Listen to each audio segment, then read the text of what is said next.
You are seen. You are worthy. You are not alone. The world loses one person to suicide every 40 seconds. Let's change the stats. Together, we can say not suicide. Not today. God. For those of us who believe in him, we believe that he speaks to us daily in many different ways.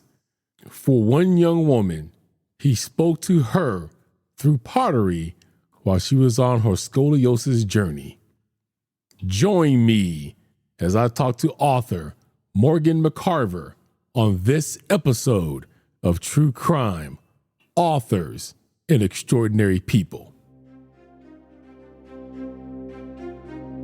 Welcome to True Crime, Authors and Extraordinary People, the podcast where we bring two passions together. The show that gives new meaning to the old adage, truth is stranger than fiction, and reminding you that there is an extraordinary person in all of us. Here is your host, David McClam. What's going on, everybody, and welcome to another episode of True Crime, Authors and Extraordinary People. Of course, I'm your man, David McClam. Hey, if you guys haven't already, make sure you're following us on all of our social media. One link to a link tree will get you every place you need to go pertaining to the show. Well, I hope you guys are having a great 2024 so far. Here's one of my favorite people that I have got to learn through reading about her, and now she's here. So let me tell you who our guest is today. She was born and raised in Spartanburg, South Carolina. Her work is inspired by her female mentors of past and present, as well as her connection to Victorian corsetry through her Scoliosis Journey. She received an art degree with a ceramics concentration and a double minor in art history and business in 2019 from Anderson University in Anderson, South Carolina. She had the honor of receiving the 2019 Outstanding Art Major Ceramics Award her senior year, and as a 2020 701 Center for Contemporary Art Prize finalist, she had the honor of being the youngest artist to ever make it that far. She is a multi-award-winning artist who recently received an artist support grant to attend a national ceramics conference, and she has had the honor of displaying her work in 3 solo exhibitions: Femininity 2020, The Strength of a Wildflower in 2022, and Postures in Porcelain in 2023. She recently completed a residency at Edgewood Cottage in Blowing Rock Summer 2023 and participated in 2022 as well. She has studies in Asheville, North Carolina, and Spartanburg, South Carolina. Her art can be found in various galleries around the Carolinas and Tennessee. And her first book, God the Artist, Revealing God's Creative Side Through Pottery, will be released with Morgan James Publishing on January 9th of 2024. Please welcome artist and the author of God the Artist, Revealing God's Creative Side Through Pottery, Morgan McCarver. Morgan, welcome to the show. Hi, thanks so much for having me, David. I'm really excited to be here. It is my honor and pleasure to have you here. So before we jump into everything, is there anything that doesn't sum up that we should know about Morgan? You pretty much covered most of it. I think the only thing I didn't add in there, usually that's my bio I give for different art-related things, and I didn't really go into my testimony. And basically, I was raised in a Christian household. I became a Christian. I gave my heart to Jesus at about 7 years old. That was really special to me. I was baptized on my grandfather's birthday, and my family was super happy. We were all raised Christian in that way. But my faith didn't really start to become real to me until I had scoliosis, like you mentioned. And that happened. It started being discovered by doctors when I was in 5th grade. And then 3 years later, when I was in 8th grade, I was 14 years old. And that's when they decided I needed to have scoliosis spinal fusion surgery. And so at that point, basically my entire back, all of my vertebrae are fused together with 2 titanium rods and about 18 screws. That was really hard for me because I loved to dance at that point. I danced competitively and I couldn't dance then. And so I was really relying on God to get me through that and to help me along in that way and to take care of me. There were so many things that could have gone wrong that he protected me from. And that's really when my prayer life became real and I really started to have that relationship with God. And from there, just so many other little beautiful moments that God has given me throughout my life. That's when I discovered ceramics during that year-long recovery process. I found flexibility in the clay that I couldn't find anymore through dancing with my body.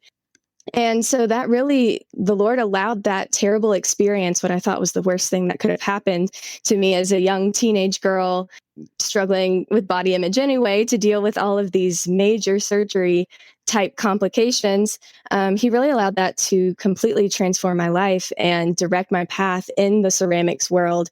I discovered my passion for ceramics. I went to college for it. It was a Christian university that I chose. And from there, the Lord has really just directed my life in that way, even bringing me to a completely different state to work for a potter. So now I'm in Asheville, North Carolina, and so many things along the way that I wouldn't have ever known except for through that scoliosis experience and through completely relying on God in that way. And so seeing that in my life, and that's what God the Artist, the book, is about a little bit as well. Just seeing how he's blessed me, that's my testimony now. It's over 12 years since my surgery. And for 10 of those years, I wasn't comfortable talking about it. I didn't want to talk about it. I didn't want to think about it. But coming out on the other side of that, after that decade of silence, really recognizing God's grace throughout that whole process. And God gave me that experience to teach me and to help me help others in the same situations or similar experiences. Now I'm making up for lost time, so to speak. I can't help but share my story and talk about it. So for those who don't know, can you explain to us what scoliosis is and the impact that it has on a body? Of course. So scoliosis is basically the twisting of the spine. And this usually comes about when you have a growth spurt. So, you're hitting puberty, you're growing, and my spine should have been growing straight, and it was growing in an S pattern, kind of like a snake type pattern. So I had a curve in my neck, a curve in my upper back, and a curve in my lower back. So I had 3 curves that were varying by degrees. And basically from 5th grade to 8th grade, I was wearing a back brace that was specifically custom made for me to try to correct my spine. And if not correct it, at least hold it where it was. Because as I was growing during those years, my spine was actually still curving. It was still getting worse. And it was not only going in that S shape, but it was also rotating. So my lungs were affected. I wasn't able to take a full breath. My organs were affected. My hips were uneven. My shoulders were uneven.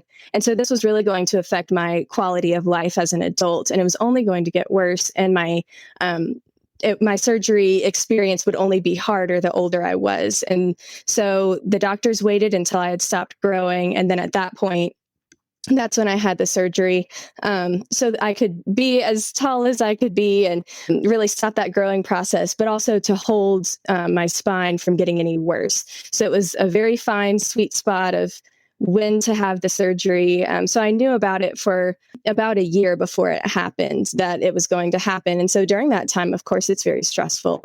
And that's really when I started relying on God and having that relationship, that personal relationship with him. So I have to ask because, as you know, you've listened to my show, I'm a Christian. I give God a lot of credit for where I'm at. I come from an abusive household. My father, I should be dead 20, 30 years ago because of the abuse that I went through. And it always seems to me, especially for those of us that believe that in the darkest of hours, in the times that we think that we cannot go on any further, it seems that that is the time that God seems to manifest himself more than he ever has before. Not that we never knew he wasn't there. It just seems like you get that extra boost of presence. Is that kind of how you felt in your scoliosis journey? And how did you become closer to God? What did he manifest in you to show you the path that you're on now? That's a great word. Yes, I agree. And there's been several different instances in my life, probably the first one being the scoliosis surgery. Through that, especially during the recovery, I was really devastated because leading up to my scoliosis surgery, I didn't really have a lot of pain. And everybody has a different experience, but my experience was I was fine. My shoulders looked a little off, my hips looked a little off, but I felt fine. I wasn't in pain. I felt like I could conquer the world. I was dancing competitively and enjoying it, going to regional competitions. And I felt like I was athletically at the top of my game. And so when the surgery happened, it really just brought me back to the beginning. I had to relearn how to walk. The surgery, actually, my spine was so twisted that when they straightened it out, I grew an inch and a half. And so really muscles were in different places than they were. And I had this crazy long incision that needed to be cleaned and taken care of, and learning to walk again, learning to sit up correctly, learning to do all of these things. I felt like I was starting back at the beginning. And I knew the recovery was a year long. I wasn't supposed to lift anything over 10 pounds for a year. No dancing, of course, no jumping, bending, twisting, pretty much anything that a teenager wants to do. I really was not supposed to do for a year. And that, of course, was very hard. And during that time, it was becoming a dark place, especially we hit summer. I'm no longer seeing my friends. I'm pretty much stuck at home. And that's when my mom said, okay, we need to find a creative outlet for you. And so she signed me up for just a kids camp pottery class. And it really just changed my life. I just found so much flexibility in the clay, and I was able to get this really personal relationship with that art medium. It was directly hands-on. I was connecting, and I found so much freedom through working with just this lump of raw clay that I could really transform into anything I wanted it to be. And that connection was just so powerful for me. I kept coming back to it and coming back to it, kept taking classes, and eventually went to school for it. So doing pottery, as we know, at least we've seen that there's some bending involved with that. Usually people have their, pottery making device in front of them, they're bending over. How does that affect you with scoliosis? Does it give you any pain, or have you come up with ways to alleviate that? That's a good question too.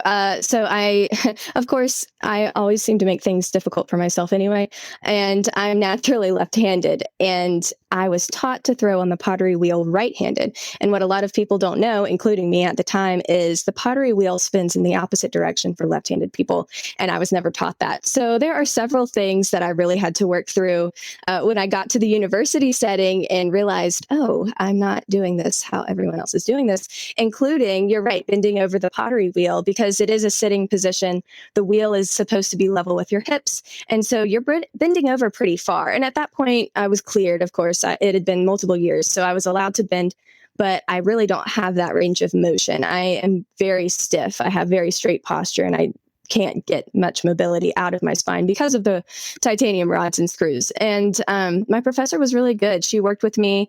There were some different things about like getting a special stool or kind of propping the stool up so it would help propel me forwards and different things. But it was hard. And I go into this in my book, Guard the Artist, as well. I didn't enjoy practicing throwing because of the pain.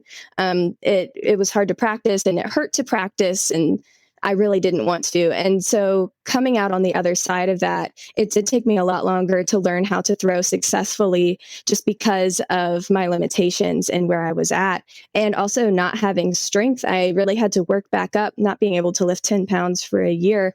Your muscles really atrophy in that way. And so I really hadn't built up a whole lot of strength. And so there are things I have to learn. Leverage is key in my practice right now. Just whatever I can use leverage for to help me lift something up or help me transfer something to something else. I use a lot of table space in my work and things like that. But I also have designated days where I go in and throw, and I know I'm going to go in, I'm going to throw for 6 or 8 hours, and then I'm going to be done for the month. And that's just how I have to work. And people will say, oh, wouldn't it be better to go in and throw for an hour a day? And honestly, not. It's the repetition that gets me. If I can just get it all done in one day and then take a few days to recover, for me, that's how that practice works better in my life. But I know that about myself. So I don't throw as much on the wheel as other potters do. I have other methods of hand building, or I use a lot of molds that I've made for myself. And so I'm able to work standing up, more ergonomic for my posture, and I'm able to get different pieces and different styles based on what I'm able to accomplish. So this is kind of a two-part question. At what point did you know that pottery is no longer a hobby, but it was something that you wanted to do for profession? And then on top of that, when did you decide to write your book? Yeah. The first question really was when I was applying to colleges. I really started applying as an art education student. I thought that would be really awesome. I could teach others how to do art, and I could still do art on the side. And when I went for a scholarship review at Anderson, my professor, who was looking at my portfolio at the time, said, if you take if you go for art education, you're going to be taking a lot more education classes than art classes. And you're not really going to get to focus on your own body of work. You're going to be helping others focus on their bodies of work. And that really stuck with me because I really wanted to hone my craft and learn the techniques and get better at my specific skill.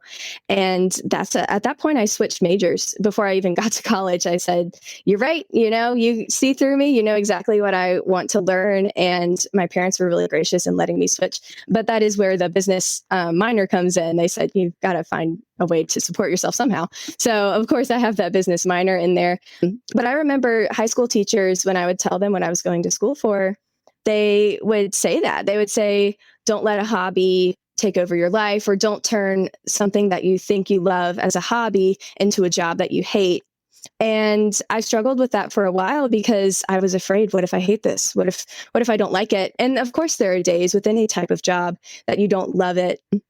But that was a battle I constantly fought. Even the 4 years I was at Anderson, constantly classmates or parents, friends, different people in my life would say, what are you going to do with that? How are you going to use that? You're going for ceramics. What are you going to do with, they just could not wrap their minds around that. And I would say, I don't know, I'm trusting in God. I'm seeing what he's going to do.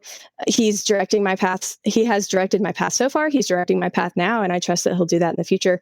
And he really has, it's been so amazing. I've worked in a help desk type customer service situation for pottery, answering technical questions. I love doing that. I've taught private lessons for pottery. I taught a 4-week course for some girls over the pandemic when we were all masking and they didn't have access to art, and I was able to provide that for them. I've taught other types of private lessons. I've taught group lessons. And then at that point, I moved up to Asheville to work for a potter and see that side of things, work in a studio setting, work for her, do website paperwork, things like that, taking work to shows and really learning that side of the business as well. And it's just amazing how many facets of ceramics there are that people don't even know until you get involved in it. But, if it's your passion, I say go for it. The Lord will provide. I feel the same way as you. I always think it's the same with me in podcasting. I really believe that the people outside of the artist always looks at the monetary gain first. You got to support yourself. You got to eat. Yeah, we know those things, but we truly do the things that we do for money last, but to be able to bring something to the world first. And I don't get rich from podcasting. That's not what I do it for. If my audience is grateful enough to support me, I'm grateful for that. But it's because I feel like I have a work to do. I feel like I have some stories I need to tell, such as yours, to get out to help people. And I do believe, like you, whatever you are meant to do, if you just go out there and do that, God will provide the rest of the way. He's not going to see you hungry or starving. And great things come from that, as I'm sure that you've seen. So I totally agree with you in that aspect. Yes, of course. And that's not to say I don't have a different job. I also have a business job that I do during the day, and then I do pottery in my spare time. And that's just how it goes sometimes. I tried working for myself and I didn't like myself as a boss. And so I really learned that I like the job world. I like having that 8 to 5 where I come in, get my stuff done, and then I leave and I have my free time for myself. But to answer your second question as well, I really started God the Artist in 2019 upon graduation. My professors were really good about always kind of bringing our work back to our faith and reminding us different verses in the Bible. And so I started picking up on all of these verses that related to pottery in the Old and New Testaments. It's just all throughout the Bible. And I thought there's got to be some kind of devotion about this for potters. And there really wasn't anything that I could find that I was looking for. And so at that point, I began to just kind of compile those verses. And I'd never read through the Bible all the way through. And I'm a 20-something-year-old graduating college. I'd been a Christian since I was 7. And that was really convicting for me. So I made that part of my mission to read through the Bible. I graduated college. I didn't have really any other kind of studying to do. And I love studying and I love learning and researching. So this was just perfect. And I got the Archaeological ESV Study Bible. That's just a translation that I really connect with. It has pictures and historical context and cultural references. And it really made the Bible come alive to me and helped me understand the verses.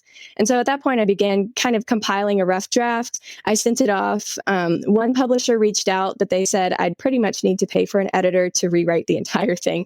And looking back, that was a very, very, very rough manuscript. And I'm so glad it did not get published. And I really just prayed to the Lord. I said, I can't pay all this money. I'm a fresh college graduate. I can't pay all of this money to do something that might not do anything. It might just be a book that doesn't go anywhere. And I felt the Holy Spirit telling me to just put that on hold. And I thought that meant decades down the line, I'd be retired, sitting in my rocking chair, all bored, writing a memoir or something. And that really wasn't the case. Within that short span of time, I worked for that ceramics company. I taught those private lessons and I moved to Asheville, all within about the span of 3 years. And I really had learned so much, just as much as I learned at the university. It's so amazing for all of those debating a college degree or not. I learned so much in school. I really did.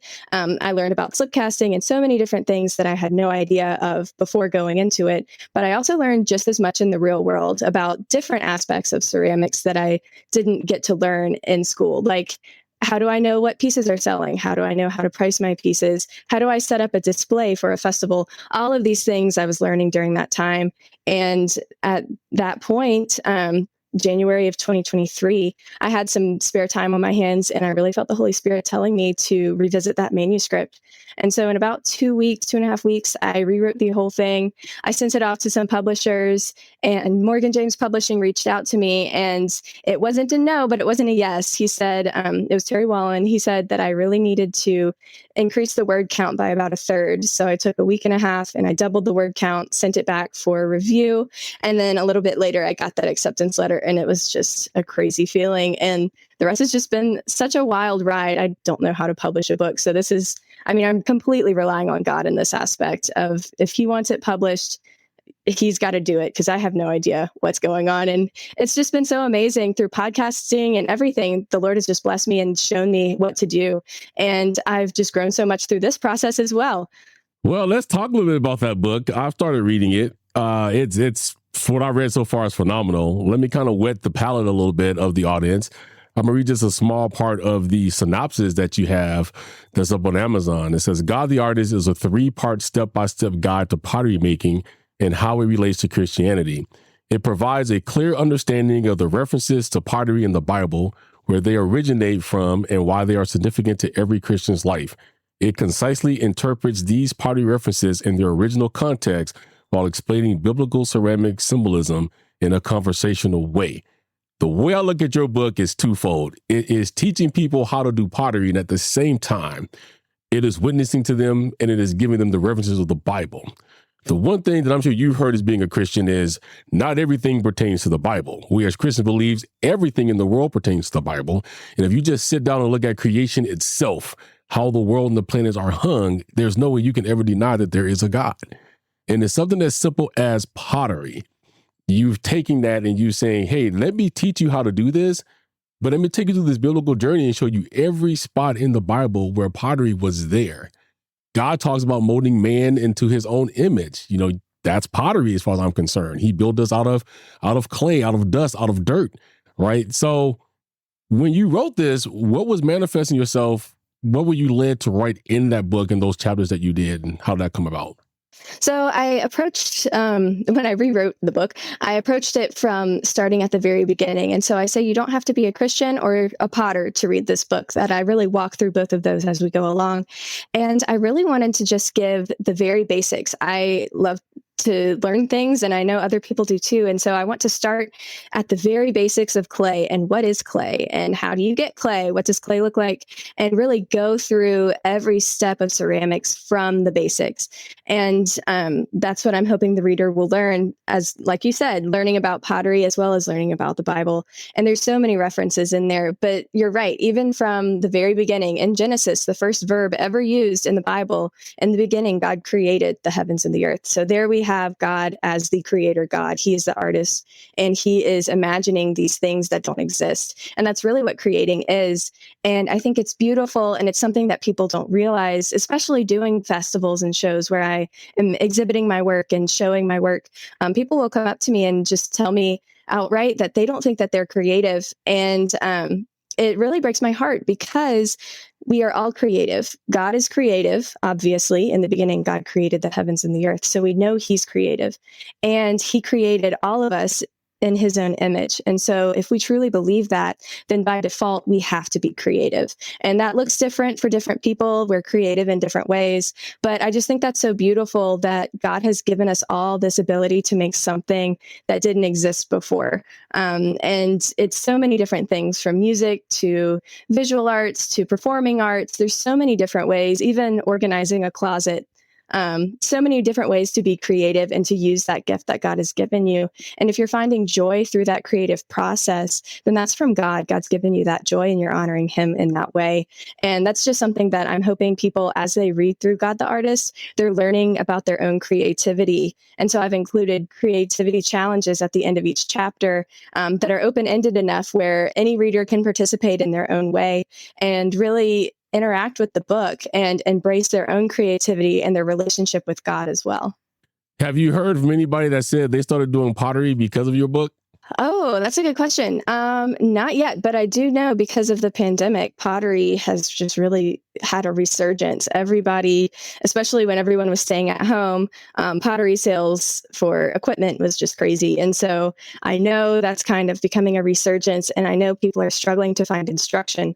And so I'm hoping this book can provide some of that as well and encourage those who might be a little bit wary of the process or intimidated by the steps. Once they read God the Artist, maybe that encourages them to go take a class and see what it's all about and give it a try for themselves.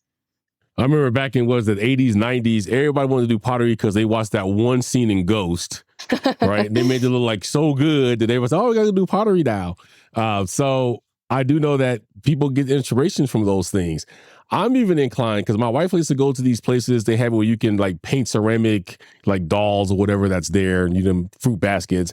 And then I started reading about like, maybe I should get into pottery because you break it down so well. And I think that's the problem is some people, pottery is over complex. Some people is not complex enough. Some people is really hard. But when you get someone like you that's taking the time to break down the steps, like what is clay?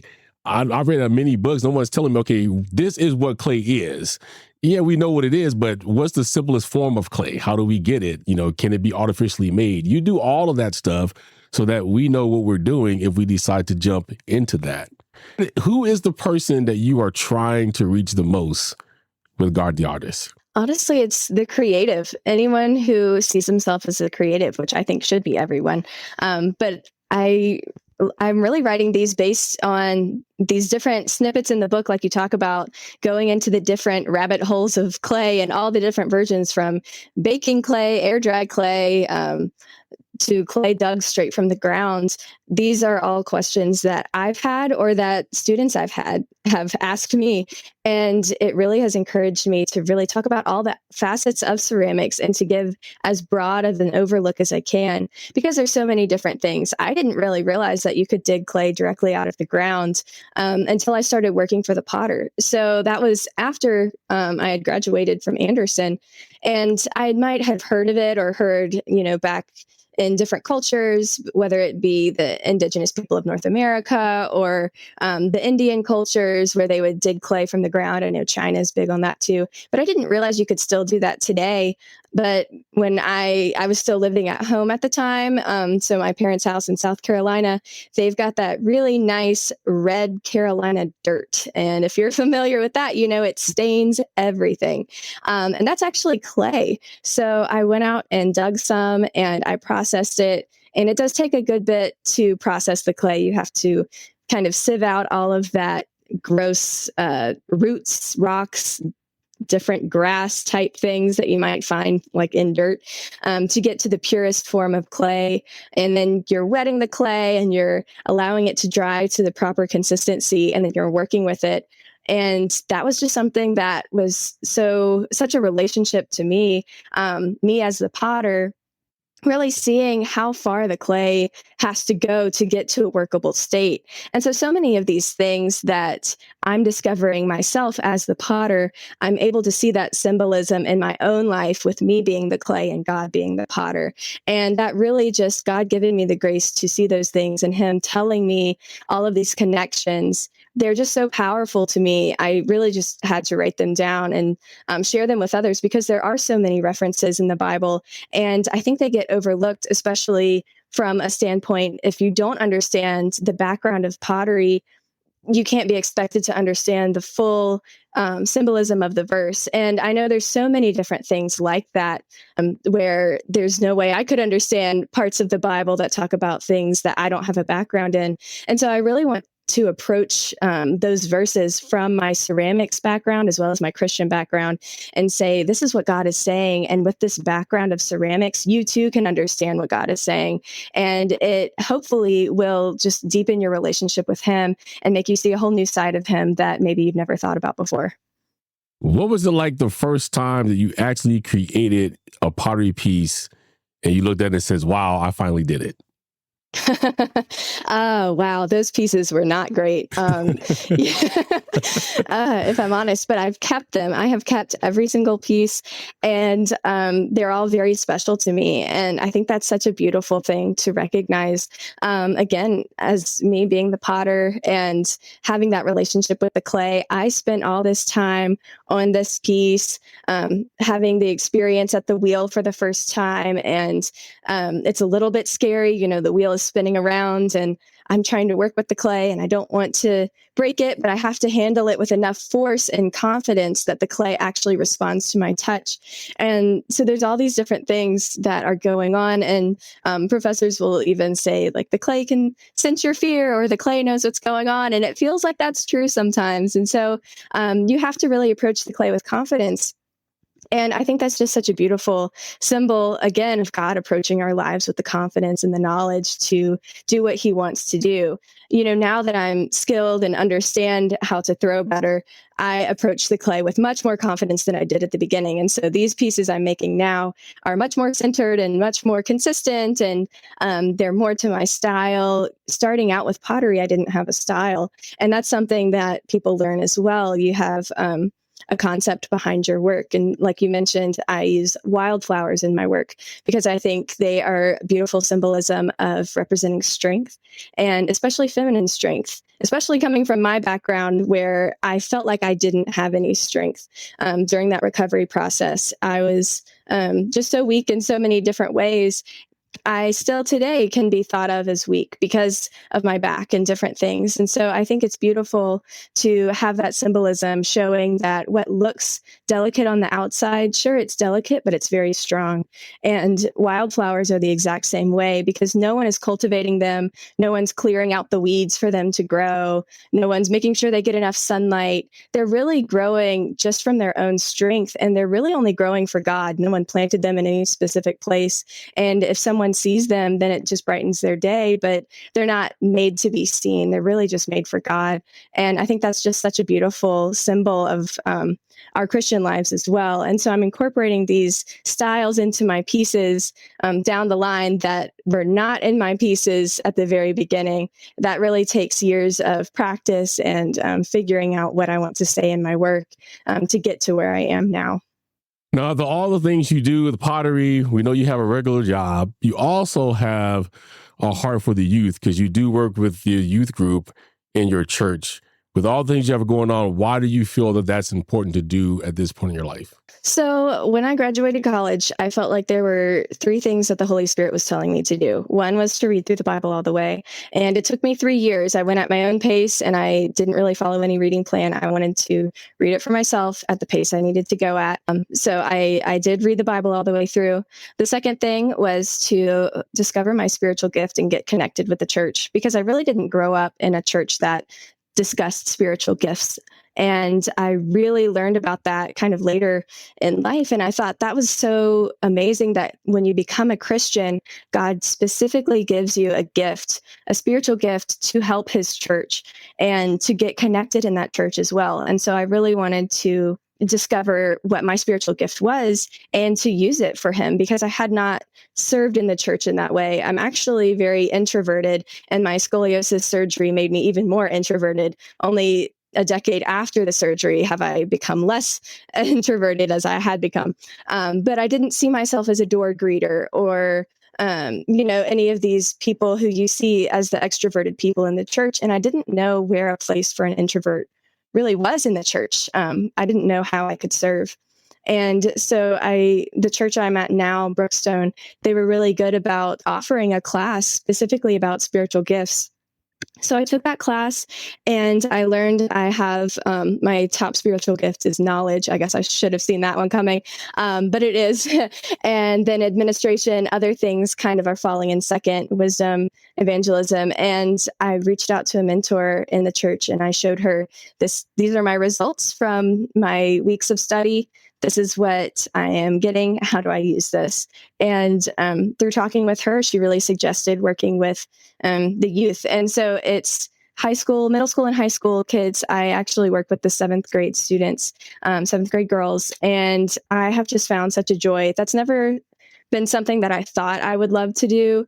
I always saw myself teaching maybe older students when I had first gone to college, thinking I was going to be an art education major.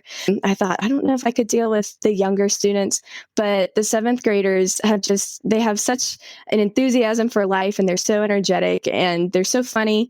And it's just been such a great experience serving them. And seeing them bless me in the process. It's just really so beautiful.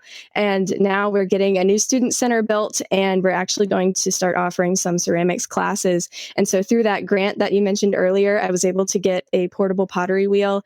And I'm just so excited I'm going to be able to bring that to the students and begin to teach them. And they're basically the age I was when I discovered ceramics. And I can really kind of bring that full circle and teach them ceramics and experiences that they might not be able to have. Several of them are homeschooled or whatever it might be. Not all schools have a ceramics class. Mine didn't. I had to go to a cultural center. And so without being able to go to that center, I might not have ever been able to have access to ceramics. And so I'm so thankful for that experience, but I recognize that it's a very niche experience. And I just can't wait to use these gifts that God's given me and use the gifts of spiritual gifts, but as well as the physical gifts of this grant to allow me to get this wheel that I can bring to them and give them this experience that maybe they'd want to go to college for as well. You never know. I think it's a good thing. You know, the youth of today is some of the most vulnerable people that they are. Being that my age, you know, I've been out of school 20 plus years. I look at my kids that I have, they go through so much more stuff than we did because they have a lot more. Terms like sextortion that we've probably never heard of. I just did an episode with Tim and Tamia on that. They lost their son to that. You know, we didn't have people when I was growing up on a screen that's trying to extort us for money. And we have that, you know, especially with technology is good, but it's also a curse. So doing what you're doing is actually, I feel, going to bring a lot of these young people out of places that they may have fell into that was dark. And through pottery and ceramics, you're able to help them. So I do appreciate you taking time to work with our vulnerable youth. Thank you. I really have just found a love of being around the students, and I just know it's where I'm supposed to be. Every time I go, I get a piece that this is where God wants me to be. And it doesn't mean every week is perfect. You know, there's drama, middle school drama, high school drama, but just knowing there's an overall sense of peace and belonging, and this is where I'm supposed to be serving in this season. It just keeps bringing me back. This is exactly where God wants me, and that's exactly where I want to be, where God wants me. Now, here's the professional question for all of us that juggle many hats, because you certainly do. So how do you fit it all in? So, you know, you deal with pottery, you're a church, you have your own job. Outside of that, your marketing, you have your book, God the Artist. How do you do all of that, still have time for yourself? That's a hard question. And some days I feel like I don't. It really just depends on taking it day by day and just constantly remembering the top priority is serving God. And, you know, we all make mistakes, and I don't always do that successfully every day, but it's just a constant battle of balancing things. Of course, I'm going to my job every day. But then on the side of that, I'm using lunch breaks to either record podcasts or make notes, plan things in my calendar. Usually after work, I'm in the studios. Saturday, I'm also in the studio. Sunday, of course, is reserved for church and youth groups, so you'll find me there. But it is really just such a fun, wild ride. And I'm really enjoying serving the Lord and all these things that he's given me. It's just asking him for the strength to juggle them all. Have you considered putting God the Artist out as an audiobook? That's a great question. I think that's something that Morgan James Publishing would have to kind of follow up with me about. I remember them mentioning that. I think it's something about within a certain time period or within a certain copy sold. So I definitely would be interested in that. I don't know if I would read the audiobook or not. I think that could be fun, but I don't know if I necessarily have an audiobook voice. I'd need to talk a lot slower probably, but we'll see. Well, I hope you do, because I don't know if you know the statistics, but there's over 1 million podcast episodes that is consumed a week. And there's just as many audiobooks because of people like me. I drive a lot. So if I don't have time to read, I do have time to listen while I'm on the freeways of LA. And I do know a lot of people wish to consume books that way. So please consider that when the time has come, and I'm sure it'll be a good success for you. Yeah, thank you. That's great advice. So what do you want people to take away from reading God the Artist? I would say mainly to recognize your own creativity and to find that passion, whatever it is, whether it's something you've never discovered before, maybe you've never thought of yourself as a creative person, or maybe it's something that you had a passion for, but you kind of put it to the side to do your day job or to do other things. I would say I really encourage you to find that passion again and to discover your creativity and that special talent that God has given you. Because my faith has grown so much just by connecting with God through my creativity. Every time I'm in the studio, I feel like God is telling me something or teaching me something, whether it's a mistake I've made in the studio or just things that happen. And I go into some of those in the book, God the Artist. But I know there's specifically one where I am trying to roll out a slab of clay and make it nice and evenly flat. And we have a machine to do that. It's a big slab roller, and it's got 2 gigantic metal wheels that kind of roll the clay. And you're supposed to kind of edge it along, even the clay out really slowly, and increase the pressure to make the clay thinner and thinner. And I really was impatient, as I always am. And I just kind of cranked those wheels as flat as I needed them and tried to pull the clay through. And the clay did go through, but it came out very uneven because every time I pulled the clay, it really forced the clay through those rollers. And I didn't get that even slab I was looking for. And that was the Lord. I just felt the Holy Spirit telling me, you need to slow down. It's not going to be perfect if you try to rush things.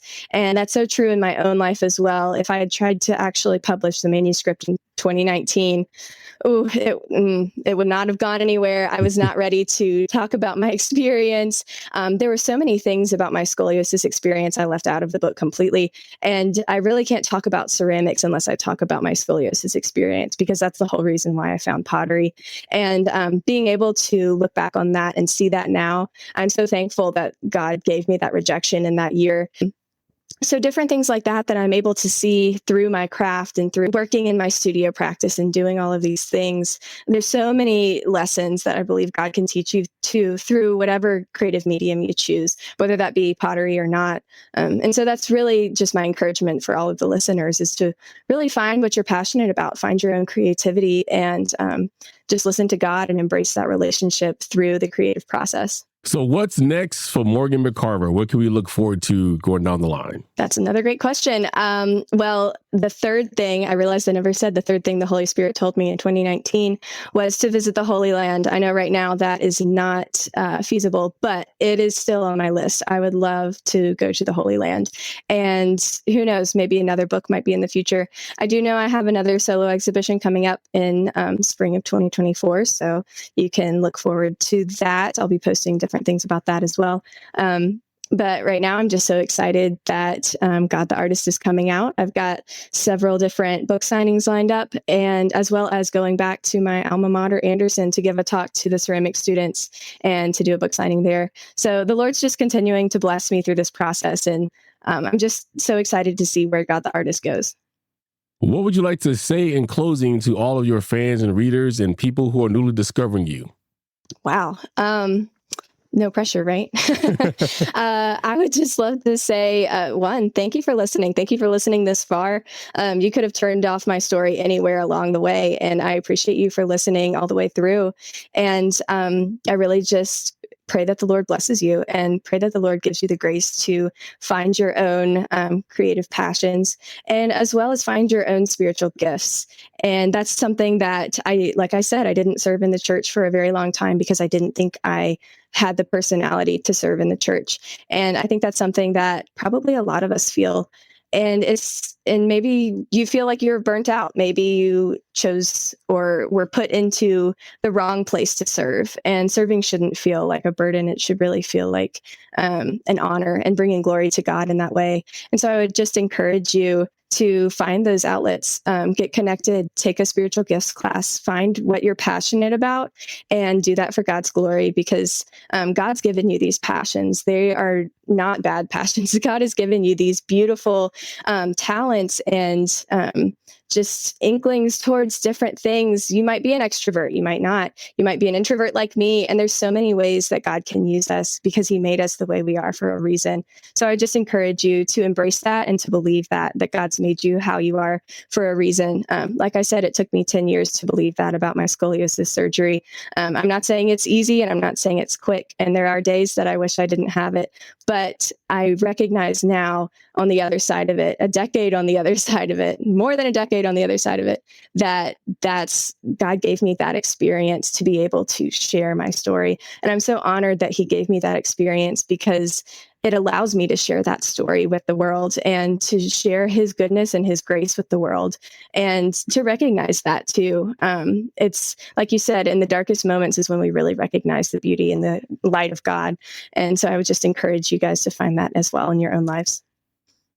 Well, Morgan, it's been my honor and pleasure to have you here today. Thank you for all that you do. You are showing people that has a disability that they can do anything that they want to if they put their mind to it and rise above that. And I do know scoliosis, I've seen people bent over from it. I have friends that tell me the pain that they've been in because they have it. I know it's not a light situation to be in, but you've certainly made the best. And I wish you the best. And I know that God the Artist is going to do tremendous things. So once again, thank you for being on the show today. Thank you so much for having me. This has been such a great conversation. Anytime you want to come back, let me know. You're always welcome to come back. Doors always open. Great. Thank you. All right, guys. So that was the incredible Morgan McCarver. You can pick up a copy of her book, God the Artist, Revealing God's Creative Side Through Pottery, at Amazon and anywhere else books are sold if you're listening to this after January the 9th. If you're hearing this before then, you can pre-order it at Amazon right now. You can also keep what Morgan is doing at her website, morganmccarver.com. So please, let's support her. You don't have to be a Christian to read this book. I encourage everybody to go out and get yourself a copy and read it. All right, guys. So once again, I thank everybody for tuning in. As you always know, and I know that you do have many, many, many options in true crime podcasts and interview podcasters out there. I'm just grateful that I am one of those. I hope you guys are being good and having a great 2024 so far. And always remember, always stay humble. An act of kindness can make someone's day. A little love and compassion can go a long way. And remember that there is an extraordinary person in all of us. I'll catch you guys in the next one. Don't forget to rate, comment, and subscribe. Join us on social media. One link to the link tree has it all. Feel free to drop us a line at truecrimeandauthors@gmail.com. Cover art and logo designed by Arslan. Sound mixing and editing by David McClam. Intro script by Sophie Wild and David McClam. Theme music, Legendary, by New Alchemist.